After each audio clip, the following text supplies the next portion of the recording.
નમસ્કાર વિદ્યાર્થી મિત્રો, હવે જોઈએ લખાણ સંબંધિત 2.9 298 કેલ્વિન તાપમાને શુદ્ધ પાણીનું બાષ્પ દબાણ 23.8 mmHg છે. 50 ગ્રામ યુરિયા 850 ગ્રામ પાણીમાં ઓગાળવામાં આવે છે.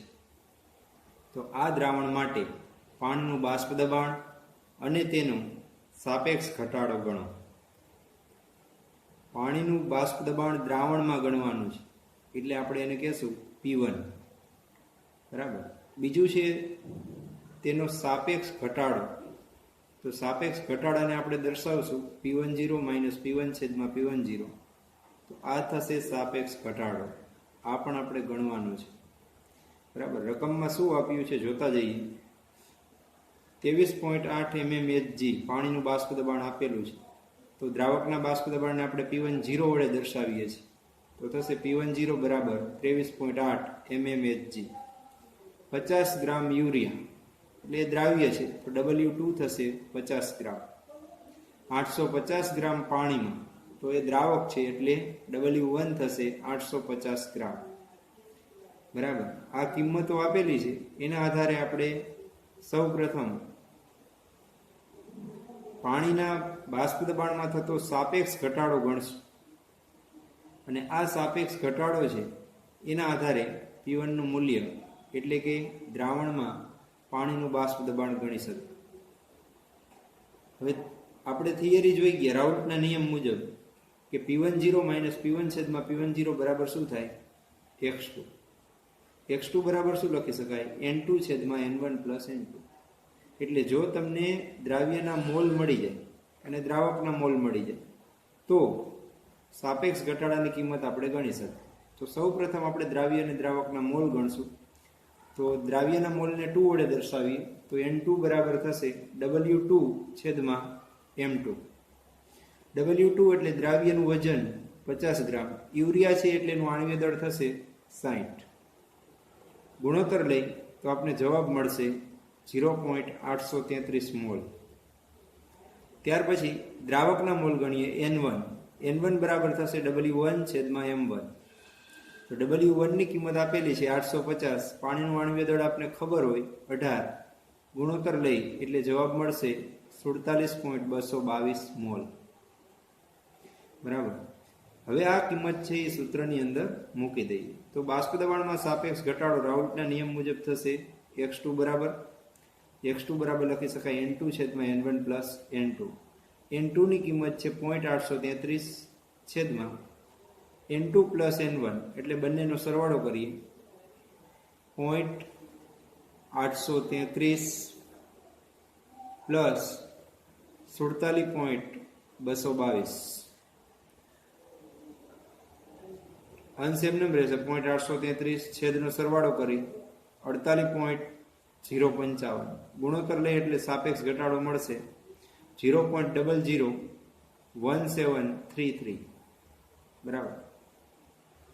હવે આમાં આપણે એક બાબત બીજી જોઈ ગયા કે મંદ દ્રાવણ માટે દ્રાવ્યના મોલ ખૂબ જ ઓછા હોવાથી દ્રાવકના મોલની સાપેક્ષમાં તેને અવગણી શકાય. એટલે જો તમે n2 ને અવગણશો, એને ગણતરીમાં નહીં લ્યો તો આ સાપેક્ષ ઘટાડાની કિંમત છે એ આની નજીકની જ મળશે. તો કેટલી મળશે? 0.01764 જેટલી પ્રાપ્ત થશે. સમજાયું? હવે એથી આગળ વાત કરીએ કે દ્રાવણમાં પાણીનું બાષ્પ દબાણ એટલે કે P1 ગણવાનું છે. તો આ જે ગણતરી કરેલ છે એમાં P10 ની કિંમત મૂકી દઈએ એટલે P1 નું મૂલ્ય મળી જાય. તો P10 ની કિંમત એટલે પાણીનું બાષ્પ દબાણ 23.8 આપેલું છે. તો એ કિંમત મૂકી અને ગણતરી કરી તો પાણીનું દ્રાવણમાં બાષ્પ દબાણ પ્રાપ્ત થશે, બરાબર. તો જોતા જઈ ફરીથી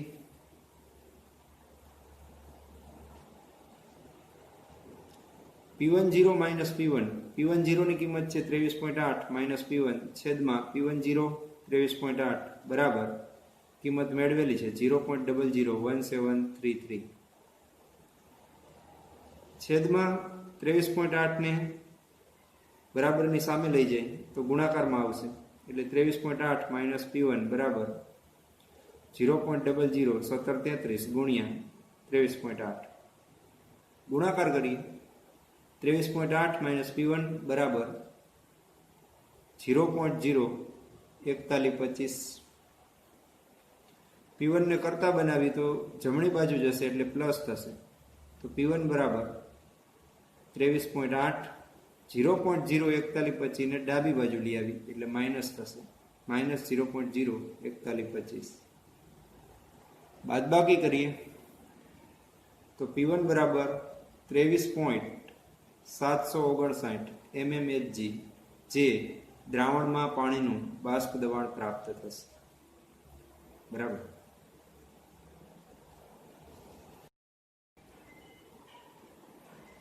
હવે જોઈએ લખાણ સંબંધિત 2.10. 750 mmHg દબાણે પાણીનું ઉત્કલન બિંદુ 99.63 ડિગ્રી સેન્ટીગ્રેડ છે. 500 ગ્રામ પાણીમાં કેટલો સુક્રોઝ ઉમેરવો જોઈએ કે જેથી તે 100 અંશ સેલ્સિયસ તાપમાને ઉકળે? કેબીનું મૂલ્ય 0.52 કેલ્વિન કિલોગ્રામ પ્રતિ મોલ આપેલું છે.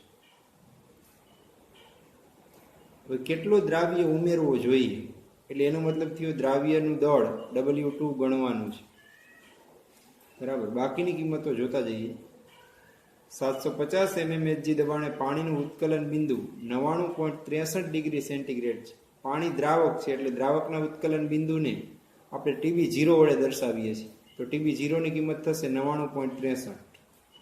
750 mmHg દબાણે 500 ગ્રામ પાણીમાં, એટલે પાણી છે એ દ્રાવક એટલે એને W1 વડે દર્શાવીએ એટલે W1 ની કિંમત થશે 500 ગ્રામ બરાબર 0.5 કિલોગ્રામ. W2 ગણવાના છે.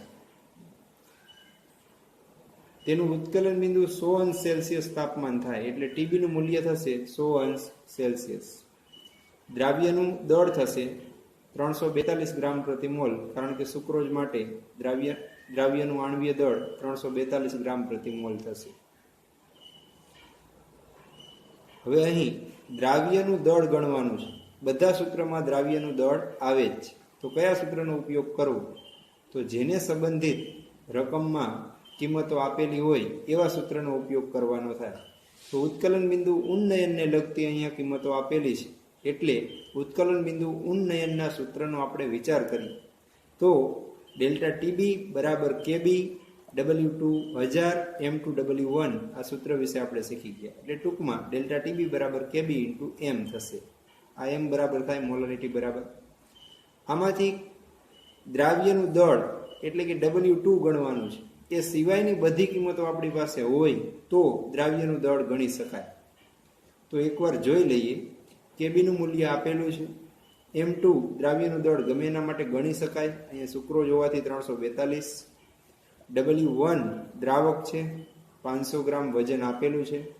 ડેલ્ટા TB નથી આપેલું, પણ ડેલ્ટા TB નું મૂલ્ય TB અને TB0 ના મૂલ્ય ઉપરથી ગણી શકાશે. એટલે સૌ પ્રથમ આપણે ડેલ્ટા TB ગણશું અને પછી બાકીની બધી કિંમતો આમાં મૂકી દેશું એટલે દ્રાવ્યનું દળ પ્રાપ્ત થશે.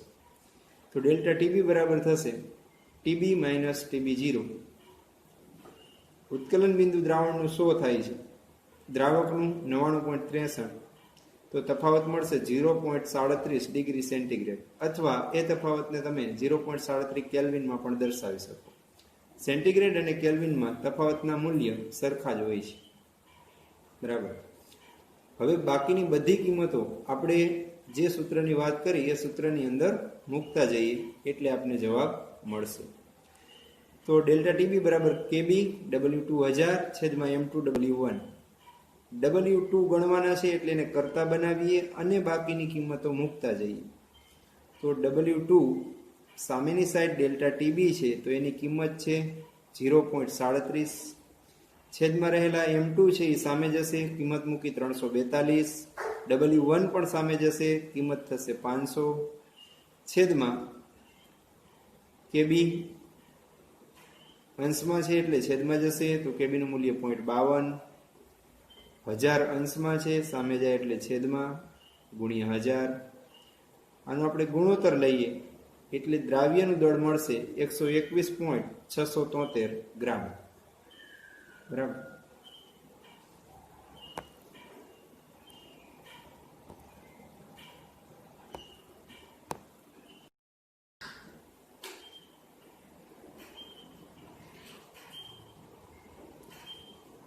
હવે જોઈએ લખાણ સંબંધિત 2.11. 75 ગ્રામ એસિટિક એસિડમાં ઉમેરવા પડતા એસ્કોર્બિક એસિડ એટલે કે વિટામિન સી આણ્વીય સૂત્ર આપેલું છે C6H8O6 નું દળ ગણો જેથી તેનું ગલનબિંદુ 1.5 ડિગ્રી સેન્ટીગ્રેડ જેટલું ઘટાડી શકાય. કેએફનું મૂલ્ય 3.9 કેલ્વિન કિલોગ્રામ પ્રતિ મોલ આપેલું છે.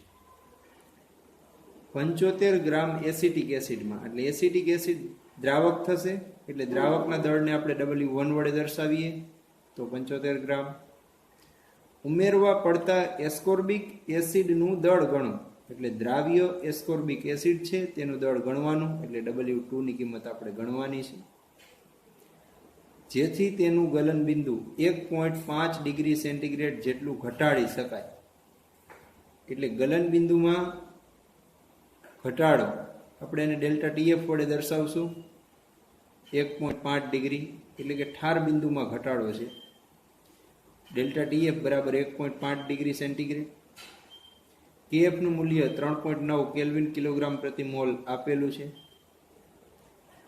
હવે દ્રાવ્યના મોલર દળની જરૂર પડશે તો M2 નું મૂલ્ય એસ્કોર્બિક એસિડના આણ્વીય દળના મૂલ્ય ઉપરથી ગણી શકાય. મેં ગણતરી દર્શાવેલી નથી, ડાયરેક્ટ આપણે ગણીએ તો 6 કાર્બન માટે 12 6 72 પ્લસ હાઇડ્રોજન માટે 8 એટલે 80 થશે અને ઓક્સિજનનો પરમાણ્વીય દળ 16 6 ઓક્સિજન એટલે 16 6 96 80 પ્લસ 96 એટલે જવાબ મળશે 176 ગ્રામ પ્રતિ મોલ. દ્રાવકના આણ્વીય દળની જરૂર પડે તો એ પણ ગણી શકાય અથવા આપણે પરિચિત છીએ કે એસિટિક એસિડ એટલે CH3COOH તો એનું આણ્વીય દળ ગણશો તો 60 ગ્રામ પ્રતિ મોલ મળે જો જરૂર પડે તો. હવે અહીંયા પણ દ્રાવ્યનું દળ ગણવાનું છે તો દ્રાવ્યનું દળ આપણે વાત કરી કે બધા સૂત્રમાં હોય જ છે પણ કયા સૂત્રનો ઉપયોગ કરીને દ્રાવ્યની દળની ગણતરી કરવી તો એના માટે રકમમાં કઈ કિંમતો આપેલી છે એને ધ્યાનમાં લેવાની. તો ઠાર બિંદુ અવનયનની કિંમતો આપેલી છે તો ઠાર બિંદુ અવનયનના સૂત્રનો ઉપયોગ કરીને દ્રાવ્યના દળની એટલે કે W2 ની ગણતરી કરી શકાય. તો ઠાર બિંદુ અવનયન માટેનું સૂત્ર આપણે વિચારવાનું થાય તો થશે ડેલ્ટા TF બરાબર KF ઇન્ટુ M. M એટલે W2 1000 M2 W1 બરાબર. હવે આમાં જોઈ લઈએ કઈ કિંમત ઘટે છે. તો ડેલ્ટા TF ની કિંમત આપેલી છે, KF ની કિંમત પણ આપેલી છે, W2 ગણવાના છે. M2 ની કિંમત આપણે મેળવી લીધી 176 અને W1 છે એ 75 ગ્રામ. તો બધી કિંમતો છે તો W2 ને કરતા બનાવી બાકીની કિંમતો મૂકતા જઈએ તો W2 બરાબર થશે ડેલ્ટા TF જેની કિંમત 1.5 ગુણ્યા M2 સામે જાય અંશમાં જેનું મૂલ્ય છે 176, W1 પણ સામે જશે અંશમાં જેનું મૂલ્ય છે 75 છેદમાં KF છેદમાં જશે KF નું મૂલ્ય થશે 3.9 ગુણ્યા 1000 પણ છેદમાં જશે એટલે 1000 બરાબર. હવે આનો ગુણોત્તર લઈ એટલે W2 કે જે દ્રાવ્યનું દળ દર્શાવે છે તેનું મૂલ્ય મળશે 5.08 ગ્રામ.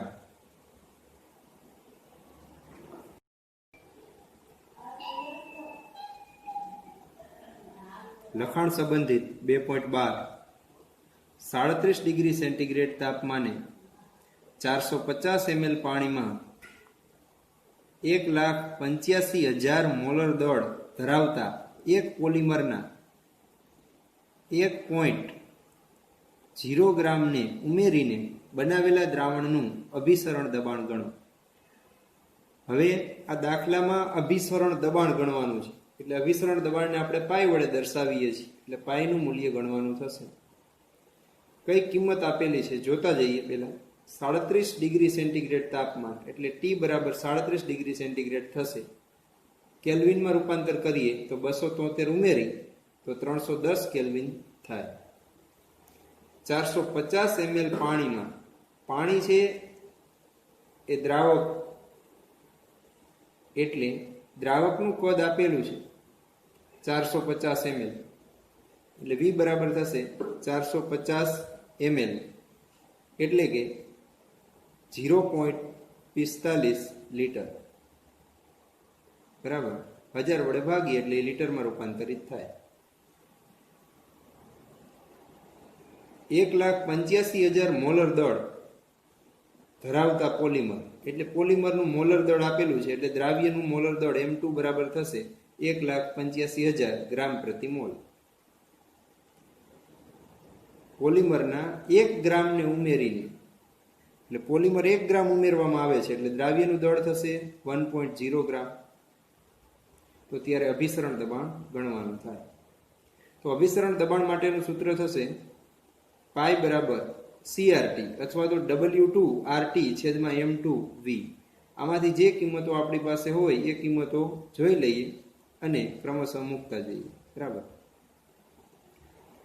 તો W2 છે એ દ્રાવ્યનું દળ છે, એની કિંમત આપેલી છે 1.0 ગ્રામ.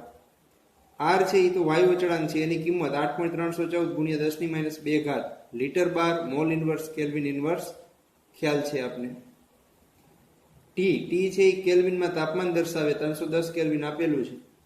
M2 છે એ આણ્વીય દળ તો 1,85,000 તેનું આણ્વીય દળ પણ આપેલું છે. V છે એ દ્રાવણનું કદ દર્શાવે છે. બરાબર, પણ અહીંયા દ્રાવકનું કદ આપેલું છે 450 ml પાણીમાં 1 ગ્રામને ઓગાળવામાં આવે છે. તો દ્રાવણનું કદ છે એ 450 ml કરતાં થોડુંક વધુ થશે. ખરેખર અહીંયા 450 ml પાણીને બદલે 450 ml દ્રાવણ શબ્દ વાપરવો જોઈએ, પણ આપણે અત્યારે આ દાખલામાં 450 ml પાણી એટલે દ્રાવક આપેલું છે એના બદલે આપણે દ્રાવણનું જ કદ લઈ લઈએ છીએ. કારણ કે 450 ml માં 1 ગ્રામ ઓગાળશું તો એના કદમાં થોડો ઘણો ફેરફાર થશે, થોડુંક કદ વધશે. પણ અત્યારે અહીંયા 450 ml પાણી આપેલું છે એટલે એની જગ્યાએ 450 ml આપણે દ્રાવણનો ઉપયોગ કરીશું. બરાબર, એટલે રકમમાં ભૂલ છે એવું કહી શકાય. બરાબર, કારણ કે દ્રાવણનું જે કદ છે એ દ્રાવક પ્લસ દ્રાવ્યના સરવાળા બરાબર થાય. તો દ્રાવકનું કદ 450 ml હોય ને એમાં દ્રાવ્ય 1 ગ્રામ ઉમેરવામાં આવે તો સ્વાભાવિક રીતે દ્રાવણનું કદ છે એ 450 ml થી થોડુંક વધશે. જેટલું વધે એટલું પણ વધશે ખરું. બરાબર, પણ અત્યારે દ્રાવણના કદને જ આપણે 450 ml લઈ લઈએ છીએ. તો પાઈ થશે W2RT છેદમાં M2V. બધી કિંમતો આપણી પાસે છે, વારાફરતી મૂકી દઈએ. તો W2 1 ગુણ્યા R 8.314 ગુણ્યા 10 - 2 ગુણ્યા 310 છેદમાં M2 1,85,000 ગુણ્યા V છે 0.45 લીટર. જો અહીંયા દ્રાવણનું કદ આપણે લીટરમાં લખવાનું છે એટલે અહીંયા 0.45 કિંમત મૂકેલી છે. બીજી એક બાબત એ ધ્યાનમાં રાખવાની કે R નો એકમ છે એ લીટર બારમાં છે, તો કદ લીટરમાં જ મૂકવું પડે અને તમારો જવાબ છે એ 12માં જ આવશે. હવે આપણે આની ગણતરી કરીએ તો જે જવાબ મળે એ અભિસરણ દબાણ 12 એકમમાં પ્રાપ્ત થશે. તો જવાબ મળશે 0.000003096. હવે આને આપણે પાસ્કલમાં રૂપાંતરિત કરવું હોય તો આપણે જાણીએ છીએ કે 1 બાર બરાબર 10⁵ પાસ્કલ થાય. તો આને 10⁵ વડે ગુણી નાખીએ તો 10⁵ વડે ગુણશું તો પાઈનું મૂલ્ય થશે 30.96 પાસ્કલ. ત્યાર પછી કોયડો 2.12 25 ગ્રામ બેન્ઝીનમાં ઓગાળેલા 2 ગ્રામ બેન્ઝોઇક એસિડ ના ઠાર બિંદુમાં અવનયન 1.62 કેલ્વિન છે. બેન્ઝીન માટે મોલલ અવનયન અચળાંક 4.9 કેલ્વિન કિલોગ્રામ પ્રતિ મોલ છે. જો એસિડ દ્રાવણમાં દ્વિઅણુ બનાવતો હોય તો એસિડનું કેટલા ટકા સુયોજન થયેલું હશે? બરાબર, કેટલા ટકા સુયોજન થયેલું હશે એવો પ્રશ્ન પૂછેલો. તો આપણે આગળ સમજી ગયા કે જો તમે સુયોજન અંશ x નું મૂલ્ય ગણી લ્યો અને એને 100 વડે ગુણી નાખો તો કેટલા ટકા સુયોજન થયેલું છે એ ખ્યાલ આવે. બરાબર, તો હવે સુયોજન અંશ x ની કિંમત ગણવી હોય તો x માટેનું સૂત્ર શું થશે? વિચારીએ સાઈડમાં. x બરાબર n ઇન્ટુ 1 માઇનસ i છેદમાં n માઇનસ 1. તો x ના મૂલ્ય ગણવા માટે બે જ કિંમતોની જરૂર છે, એક n અને એક i. n છે એ શું દર્શાવે? તો કે સુયોજન પામતા અણુઓની સંખ્યા. તો એ તો રકમમાં આપી દીધું છે કે દ્વિઅણુ બનાવે છે એટલે સુયોજન પામતા અણુઓની સંખ્યા 2 છે એટલે n બરાબર 2 થશે. હવે i ની કિંમત ગણી લઈ અને સુયોજન અંશના સૂત્રમાં મૂકી દઈએ એટલે સુયોજન અંશ મળે. 100 વડે ગુણી નાખીએ તો એ પર્સન્ટેજમાં કેટલું સુયોજન થયેલું છે તેનો ખ્યાલ આવે. તો હવે i નું મૂલ્ય ગણવા માટે આપણે ઘણા બધા સૂત્રનો ઉપયોગ કરી શકીએ, પણ ડાયરેક્ટ ગણવા માટે જે સંખ્યાત્મક ગુણધર્મ આપેલો હોય તેના સૂત્રનો ઉપયોગ કરીને સીધું i નું મૂલ્ય ગણી શકાય. તો અહીંયા ઠાર બિંદુ અવનયનની વાત કરેલી છે રકમમાં, તો ઠાર બિંદુ અવનયનનો ઉપયોગ કરી અને i નું મૂલ્ય આપણે ગણી શકીએ. બરાબર, તો જોતા જઈએ રકમમાં કઈ કઈ કિંમતો આપેલી છે. 25 ગ્રામ બેન્ઝીનમાં એટલે W1 25 થશે. 2 ગ્રામ બેન્ઝોઇક એસિડ એટલે W2 2 ગ્રામ થશે. ઠાર બિંદુમાં અવનયન એટલે ડેલ્ટા TF 1.62 કેલ્વિન. બેન્ઝીન માટે અચળાંક મોલલ અવનયન અચળાંક એટલે KF 4.9 થશે. સુયોજન દ્વિઅણુક છે એટલે n બરાબર 2 થશે. હવે બેન્ઝોઇક એસિડના આણ્વીય દળની જરૂર પડે તો આપણે ગણી શકીએ. C6H5COOH માટે 122 ગ્રામ પ્રતિ મોલ થશે. તો અહીંયા ઠાર બિંદુ અવનયનના સૂત્રનો ઉપયોગ કરીએ તો ડેલ્ટા TF બરાબર I KF × m. m એટલે W2 1000 છેદમાં M2 W1. હવે આ સૂત્રની અંદર i સિવાયની બધી કિંમતો આપણી પાસે હોય તો i નું મૂલ્ય આ સૂત્રથી ગણી શકાય. એકવાર જોઈ લેવાનું કે કિંમતો બધી છે કે નહીં, અને કિંમતો બધી ન હોય, અન્ય રીતે મેળવી શકાય એમ હોય તો મેળવીને પછી આ સૂત્રનો ઉપયોગ કરવાનો. બરાબર, તો અહીંયા ડાયરેક્ટ i ને તમે કરતા બનાવશો, બાકીની બધી કિંમતો રકમમાં આપેલી જ છે, મૂકી દઈએ એટલે જવાબ મળશે. તો i બરાબર ડેલ્ટા TF 1.62 છેદમાં M2 છે એ અંશમાં જશે એટલે 122, W1 પણ અંશમાં જશે એટલે એની કિંમત 25, ત્યાર પછી KF છેદમાં જશે એટલે એની કિંમત 4.9, W2 એ છેદમાં જશે એટલે એની કિંમત 2, 1000 છેદમાં જશે એટલે 1000. આ બધાનો ગુણોત્તર લઈએ એટલે i ની કિંમત મળશે 0.504. હવે i ની કિંમત મળી ગઈ, n ની કિંમત રકમમાં આપેલી છે, તો આ બંને કિંમતો સુયોજન અંશના સૂત્રમાં મૂકી દઈએ એટલે સુયોજન અંશ મળી જશે. બરાબર, તો હવે સુયોજન અંશના સૂત્રનો ઉપયોગ કરીએ તો સુયોજન અંશ x બરાબર લખી શકાય n ઇન્ટુ 1 - i છેદમાં n - 1. તો n ની કિંમત દ્વિઅણુ બનાવે છે એટલે 2 થશે. 1 - i ની કિંમત 0.504, n એટલે 2 ઓછા 1. ગુણોત્તર લઈએ સાદુરૂપ આપીને એટલે સુયોજન અંશ મળશે 0.992. બરાબર, સુયોજન અંશ 0.992 છે. હવે કેટલા ટકા સુયોજન થયું? તો આને 100 વડે ગુણીએ તો કેટલા થશે? 99.2. એટલે આપણે કહી શકીએ કે સુયોજન 99.2% જેટલું થયેલું છે. એટલે જ્યારે આપણે બેન્ઝીનને બેન્ઝોઇક એસિડને જ્યારે બેન્ઝીનમાં ઓગાળશું ત્યારે આ રકમ પ્રમાણે બેન્ઝોઇક એસિડનું 99.2% સુયોજન થયેલું કહેવાય.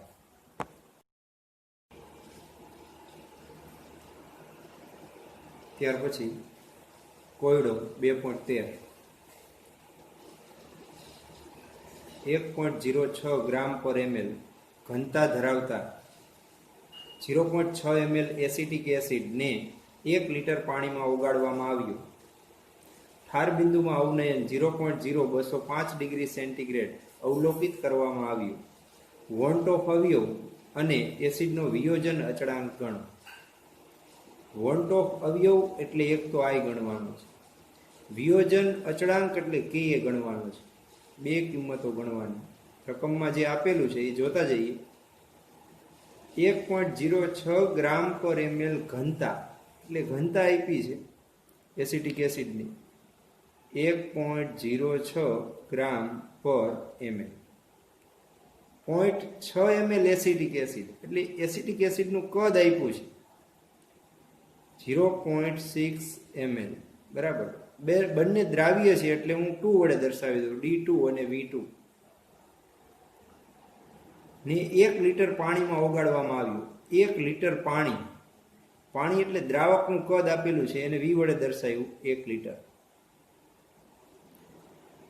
ઠાર બિંદુમાં અવનયનને આપણે ડેલ્ટા TF કહેશું 0.0205 અને KF નું મૂલ્ય છે 1.86 કેલ્વિન કિલોગ્રામ પ્રતિ મોલ છે. તો હવે I નું મૂલ્ય ગણવું હોય તો ફરીથી મેં તમને કીધું કે ઠાર બિંદુની વાત કરેલી છે, તો ઠાર બિંદુનો ઉપયોગ કરીને I નું મૂલ્ય ગણી શકાય. તો ઠાર બિંદુ અવનયન માટેનું સૂત્ર થશે ડેલ્ટા TF બરાબર I KF into M. M એટલે W2 1000, M2 W1. આમાંથી I સિવાયની બધી કિંમતો આપણી પાસે હોય તો I નું મૂલ્ય ગણી શકાય. તો પહેલા જોઈ લઈએ. ડેલ્ટા TF ની કિંમત આપેલી છે, KF પણ છે, W2 ની કિંમત નથી, દ્રાવ્યનું દળ નથી આપ્યું, દ્રાવ્યનું કદ આપેલું છે. બરાબર. M2 એટલે દ્રાવ્યનું આણ્વીય દળ, તો એસિટિક એસિડનું આણ્વીય દળ તો ગણી શકાય 60 ગ્રામ પ્રતિ મોલ થશે. W1 એટલે દ્રાવકનું દળ થશે, તો 1 લીટર પાણી આપેલું છે. બરાબર. તો દ્રાવકનું દળ છે, પાણીની ઘનતા 1 હોવાથી દ્રાવકનું જે દળ છે એ 1 લીટર છે, એટલે એ કેટલું થશે 1000 ગ્રામ થશે. 1 લીટર એટલે 1 કિલોગ્રામ થશે, એટલે 1000 ગ્રામ થશે. તો એ પણ મળી જાય. તો આપણે પહેલા દ્રાવ્યનું દળ ગણવું પડે W2. એના માટે કદ અને ઘનતા આપેલા છે. તો ઘનતા બરાબર શું લખી શકાય? દળના છેદમાં કદ. દળ ગણવું હોય તો ઘનતા અને કદનો ગુણાકાર કરવો પડે. તો ગુણાકાર કરતા જઈએ. ઘનતા છે એ 1.06, કદ છે 0.6, તો દ્રાવ્યનું દળ થશે 0.636 ગ્રામ. બરાબર. પહેલા દ્રાવ્યના કદ અને એની ઘનતા ઉપરથી દ્રાવ્યનું દળ મેળવી લીધું, કારણ કે સૂત્રમાં દ્રાવ્યના દળની જરૂર પડે છે. બરાબર. હવે આ બધી કિંમતો આમાં મૂકી અને આઈને કરતા બનાવીએ, સાદુરૂપ આપીએ એટલે જવાબ મળશે. તો ડેલ્ટા TF 0.0205, M2 અંશમાં આવશે એટલે 60, W1 પણ અંશમાં આવશે એટલે 1000 છેદમાં KF નું મૂલ્ય 1.86, W2 0.636 આપણે મેળવેલું 1000 છે એ છેદમાં જશે, ગુણોત્તર લેશું એટલે I નું મૂલ્ય મળશે 1.04. સમજાણું? તો આ રીતે તમે દાખલો ગણશો તો ટૂંકમાં સરળતાથી ગણી શકાશે. વધારે ગણતરી કંઈ આવતી નથી. બરાબર. ત્યાર પછી એસિટિક એસિડનો વિયોજન અચળાંક ગણવાનું છે. બીજી વસ્તુ, હવે એસિટિક એસિડનો વિયોજન અચળાંક ગણવો હોય તો Ka બરાબર શું થાય સૂત્ર? તો કે આપણે 11મા ધોરણમાં શીખી ગયા આલ્ફા સ્ક્વેર C છેદમાં 1 - આલ્ફા. જ્યાં આલ્ફા છે એ વિયોજન અંશ. બરાબર. હવે વિયોજન અંશનું મૂલ્ય મેળવવા માટેનું સૂત્ર આગળ શીખી ગયા I-1 છેદમાં n-1. તો I તો મેળવી લીધું, n નું મૂલ્ય મેળવી એટલે આપણે આલ્ફા મળશે, આલ્ફાનું મૂલ્ય મેળવીને આમાં મૂકી દઈએ એટલે Ka મળે. પણ Ka મેળવવા માટે પાછો જે સાંદ્રતાની પણ ગણતરી કરવી પડે, એટલે 3 વસ્તુની આપણે ગણતરી કરવી પડશે, એક આલ્ફા, એક C અને એક n. બરાબર. તો ક્રમશઃ જોતા જઈએ. સૌ પ્રથમ n, તો CH3COOH નું આયનીકરણ થશે એટલે CH3COO પ્લસ H+. તો n નું મૂલ્ય એના માટે કેટલું થશે? 2 થશે. આલ્ફાની ગણતરી માટે I-1 છેદમાં n-1. આલ્ફા મેળવી લીધો 1.04 -1 છેદમાં n બરાબર 2 થશે, 2 - 1. સાદુરૂપ આપીએ એટલે આલ્ફાની કિંમત મળે 0.040. બરાબર. હવે આપણે C એટલે સાંદ્રતા મોલારિટીમાં ગણવાની થશે. તો મોલારિટીમાં સાંદ્રતાનું સૂત્ર થશે દ્રાવ્યનું દળ 1000 છેદમાં દ્રાવ્યનું આણ્વીય દળ ગુણ્યા દ્રાવણનું કદ ml માં. બરાબર, એ તો આપણે જાણીએ છીએ. તો હવે W2 દ્રાવ્યનું દળ આગળ આપણે ગણતરી કરેલું હતું 0.636, 1000 ના 1000. દ્રાવ્યનું આણ્વીય દળ 60 થશે. દ્રાવણનું કદ લખવાનું છે. જો દ્રાવકનું કદ છે એ 1000 ml છે અને દ્રાવ્યનું કદ છે એ 0.6 ml છે. તો બંનેને ભેગા કરશું તો 1000.6 ml થશે. બરાબર, એટલે દ્રાવણનું કદ બરાબર થશે દ્રાવક પ્લસ દ્રાવ્યનું કદ. જો અહીંયા ટૂંકમાં ગણતરી પણ આપણે દર્શાવેલી છે તો એના આધારે ગણી શકાય.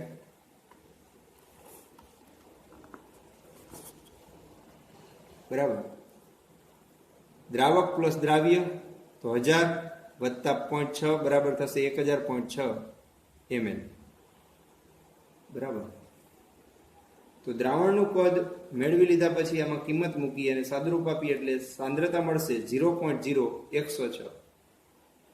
બરાબર, હવે વિયોજન અચળાંકનું સૂત્ર Ka બરાબર થશે આલ્ફા સ્ક્વેર C છેદમાં 1 માઇનસ આલ્ફા. આલ્ફાનું મૂલ્ય મેળવી લીધું, સાંદ્રતા C એટલે મોલારિટીનું મૂલ્ય પણ મેળવી લીધું. આ બંને કિંમત આમાં મૂકી અને સાદુરૂપ આપો એટલે જવાબ મળશે. તો આલ્ફા 0.040 એનો વર્ગ ગુણ્યા 0.0106 સાંદ્રતા છેદમાં 1 માઇનસ 0.04. સાદુરૂપ આપશો અથવા આનો વર્ગ કરીને પછી સાદુરૂપ આપશો તો તમને જવાબ મળશે Ka બરાબર 1.77 ગુણ્યા 10⁻5. સમજાઈ ગયું? એટલે Ka નું મૂલ્ય ગણવું હોય તો બે કિંમતો ગણવી પડે, આલ્ફા અને C ની. આલ્ફાની કિંમત ગણવા માટે આપણે આગળ સમજી ગયા સૂત્ર વિયોજન અંશ I-1 છેદમાં n-1 થી ગણી શકાય અને C છે એ સાંદ્રતા એટલે મોલારિટીમાં દર્શાવે છે એ આ સૂત્રનો ઉપયોગ કરીને ગણી શકાય. ત્યારબાદ આપણે Ka ના સૂત્રમાં આ બંને કિંમતો મૂકી દઈએ એટલે એનો વિયોજન અચળાંક છે એ પ્રાપ્ત થઈ શકે.